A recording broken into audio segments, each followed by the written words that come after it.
আজকে আমরা সাজেশন দিব ম্যাথমেটিক্স 3 মিড টার্মের জন্য। তো তোমরা যে পলিটেকনিক হও না কেন, সচরাচর দেখা যাচ্ছে মিড টার্মের সিলেবাস পাশাপাশি থাকে।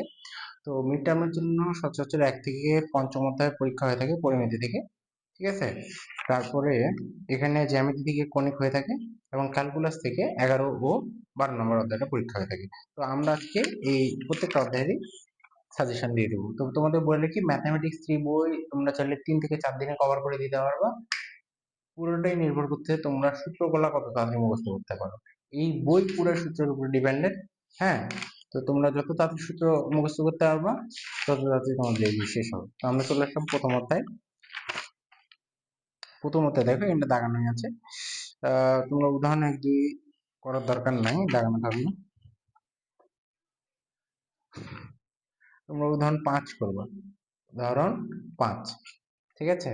উদাহরণ 5 করবা, উদাহরণ 7 করবা, তাহলে 6 করতে পারো, ঠিক আছে। এগুলো প্র্যাকটিসের জন্য দিয়ে দিচ্ছি। তারপর দেখো এখানে উদাহরণ 11 আছে বিবিআই।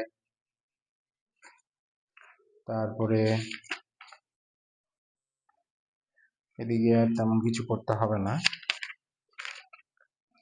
উদাহরণ 22, উদাহরণ 22 তোমরা যারা এসএসসিতে হায়ার ম্যাথ করছে দূরত্ব উচ্চতার অধ্যায়ে, তাদের জন্য এগুলা খুবই ইজি ম্যাথ। তো দেখো আমরা অনুশীলনীতে চলে আসলাম। অনুশীলনীতে তোমরা 1 নম্বর কোশ্চেন করবা, 2 করবা, 5 করবা, ঠিক আছে। তারপর 8 করবা, তাহলেই হবে।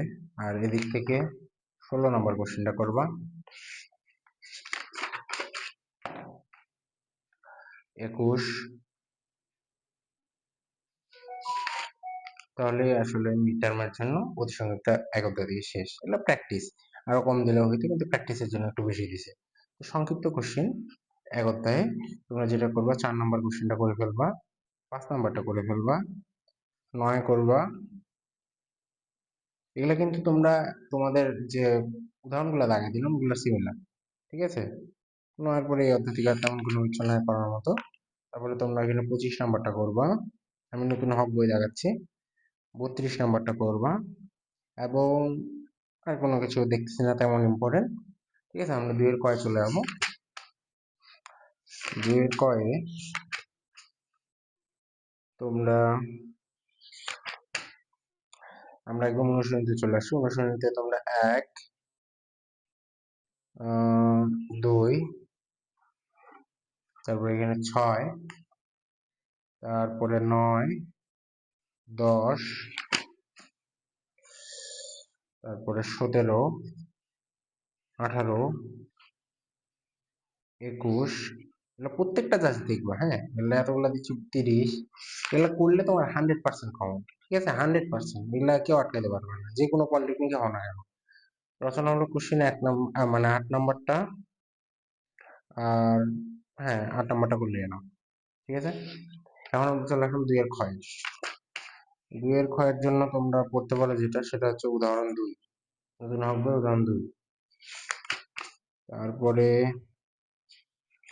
উদাহরণ 10, উদাহরণ 10। তারপরে হচ্ছে উদাহরণ 12 রচনামূলক, তাহলে হয়ে যাবে। এখন 2 এর ক্ষয়ে আমরা অতি সংক্ষিপ্ত কোশ্চেনে চলে আসলাম।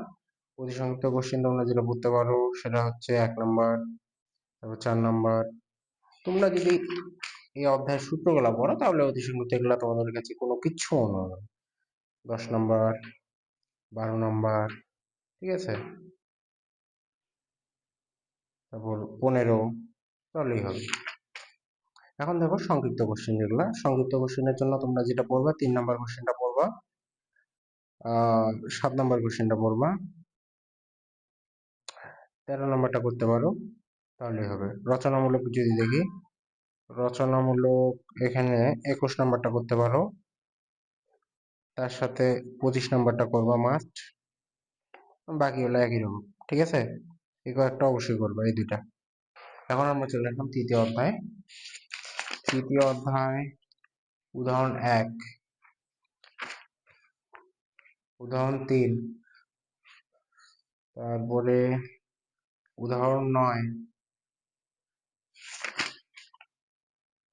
তারপরে উদাহরণ 12 অবশ্যই করতে হবে। তারপর উদাহরণ 14 অবশ্যই করতে হবে।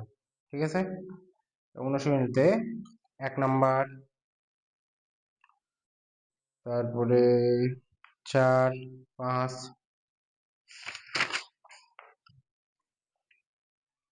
10,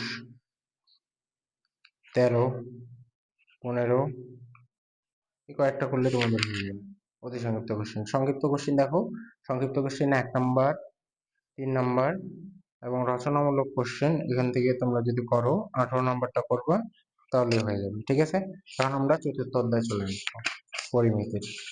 চতুর্থ অধ্যায় দেখো, চতুর্থ অধ্যায় থেকে তোমরা উদাহরণ 2 করবা, তারপরে উদাহরণ 4 করবা, উদাহরণ 5 করবা। 4 করলেও হবে, 5 না করলেও হবে। হ্যাঁ, ওরা টাইম পাবা করে নেবে একই টাইপের। তারপর 7,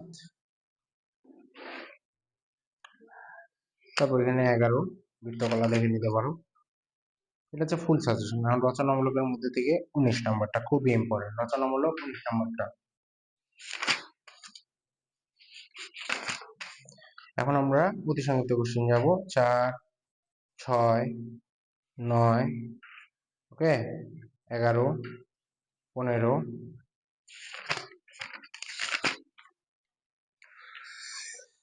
তারপরে এখানে 28, 41 এবার একটা করলেই হয়ে যাবে। ঠিক আছে, এখন আমরা যদি আসি সংক্ষিপ্ত কোশ্চেন 5 নাম্বারটা, তারপরে এখানে তেমন কোশ্চেন দেখছি না, তাহলে 2 নাম্বারটা করে নিতে পারো। রচনামূলকে দেখো, রচনামূলক 19 নাম্বারটা, তার সাথে এখানে দেখতে 22 নাম্বারটা মোটামুটি ইম্পর্টেন্ট আছে, 22, 24 মোটামুটি ইম্পর্টেন্ট আছে, তাহলে হয়ে যাবে। হ্যাঁ, তো অবশ্যই 19 নাম্বারটা করবা। এখন আমরা পরিমিতির লাস্ট অধ্যায় পঞ্চম অধ্যায় আসলাম। পঞ্চম অধ্যায় থেকে তোমাদের দেখি কোনগুলো উদাহরণ দিব প্র্যাকটিসের জন্য। আচ্ছা, ডিরেক্ট অনুশীলনীতে চলে আসি।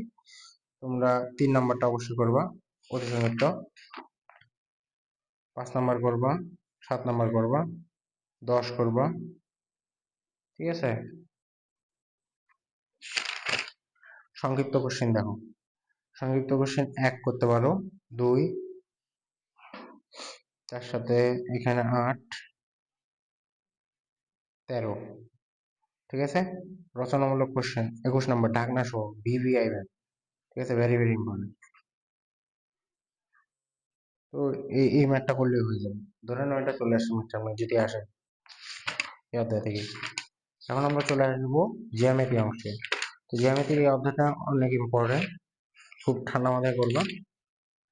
কনিক্স, এখানে তোমরা যারা অনেকগুলো সূত্র থেকে ভয় পাবা, তোমরা মাস্ট বি পরাবৃত্তটা শেষ করে যাবো। ঠিক আছে, পরাবৃত্ত থেকে কোশ্চেন আসবে, এটারই চান্স বেশি, পরাবৃত্ত। ঠিক আছে, আমি দাগাই দিব সবগুলো, কিন্তু পরাবৃত্তটাতে বেশি ফোকাস করবা। 4 নাম্বার উদাহরণ, উদাহরণ 6, 8, ঠিক আছে, উদাহরণ 9 বিবিআই উপবৃত্ত। হ্যাঁ, পরাবৃত্ত বললাম, কিন্তু উপবৃত্তটা একদিকে আছে, করে যাবো যদি পারো, যদি পারো বলে পারো। আচ্ছা, এখন দেখো আমরা অনুশীলনীতে চলে আসো। অনুশীলনী থেকে তোমরা কনিক কাকে বলে, এই অধ্যায়ের নাম যেটা কাকে বলে এটা পড়ে নেবা। ঠিক আছে, তারপরে তোমরা এখানে সূত্রগুলো অবশ্যই মাথায় থাকতে হবে। এবং 11 নম্বর কোশ্চেনটা, তারপরে এদিক থেকে 22 নম্বর কোশ্চেনটা বিবিআই একটা কোশ্চেন, তারপর 29 নম্বর কোশ্চেনটা, এগুলো অবশ্যই করে যাবো। এদিকে 41 নম্বর কোশ্চেনটা, 43 নম্বর কোশ্চেনটা, অবশ্যই অবশ্যই এগুলো কোশ্চেন করে যাবো। ঠিক আছে, কোনোভাবেই ছাড়বা না যদি টপ রেজাল্ট করতে চাও। 50 নম্বর কোশ্চেনটা অ্যাট লাস্ট। এখন আমরা সংক্ষিপ্ত কোশ্চেনে চলে আসবো। দশম অধ্যায়ের সংক্ষিপ্ত কোশ্চেন তোমরা যেটা করবা সেটা হচ্ছে 3 নাম্বারটা, তার সাথে 8 নাম্বারটা, এই কয়েকটা করলে হয়ে যাবে।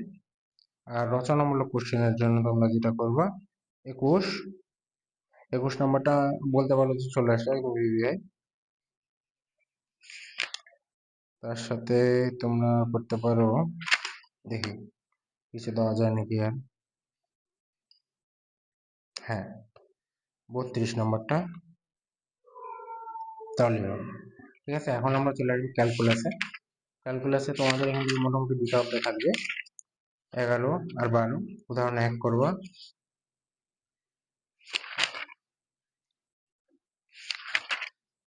তবে 11 অধ্যায় অতিসংক্ষিপ্ত question, 2 number, 5 number, 6 number, 22 number, এগুলো করলেই হবে। এখন সংক্ষিপ্ত রচনা একসাথে দেওয়া আছে, এগুলো দেখা যাচ্ছে অধিকাংশ সংক্ষিপ্ততে চলে আসে। 3 নাম্বারটা করবো অবশ্যই। 3, 6, 3, 6, 9 করলেই হয়ে যাবে। তো সব থেকে বেশি ইম্পর্টেন্ট দিবা 3, 6, 9 মোটামুটি দেখলে হবে।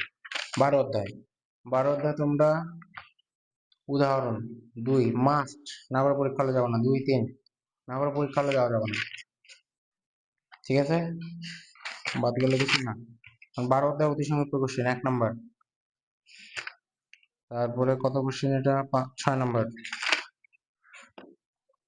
সংক্ষিপ্ত রচনামূলক একসাথে আছে। 5 নাম্বার কোশ্চেনটা করবা, তাহলে হয়ে যাবে। তো এই ছিল তোমাদের ম্যাথামেটিক্স 3 এর মিড টার্মের জন্য ফুল সাজেশন। তোমরা অধ্যায় ভিত্তিক ভাবে তোমাদের যদি মনে হয় যে একটু কম পড়বো, তাহলে তোমাদের জন্য সাজেশন কি 1 থেকে 5 অধ্যায় অবশ্যই পড়ে যাবে। ঠিক আছে, তাহলে তোমরা মোটামুটি 15-16 মার্ক বা 20 মার্কের মতো অ্যান্সার করতে পারবা পিছনে 3টা অধ্যায় বাদ দিলে। ঠিক আছে, এটাই হচ্ছে তোমাদের জন্য শর্ট সাজেশন। আর তোমাদের যেসব সাবজেক্টের সাজেশন লাগবে তোমরা কমেন্ট করবা, সেসব সাবজেক্টের নাম। আমরা চেষ্টা করব প্রত্যেকটা সাবজেক্টেরই সাজেশন দেওয়ার জন্য। দেখা হবে অন্য এক ভিডিওতে। আসসালামু আলাইকুম।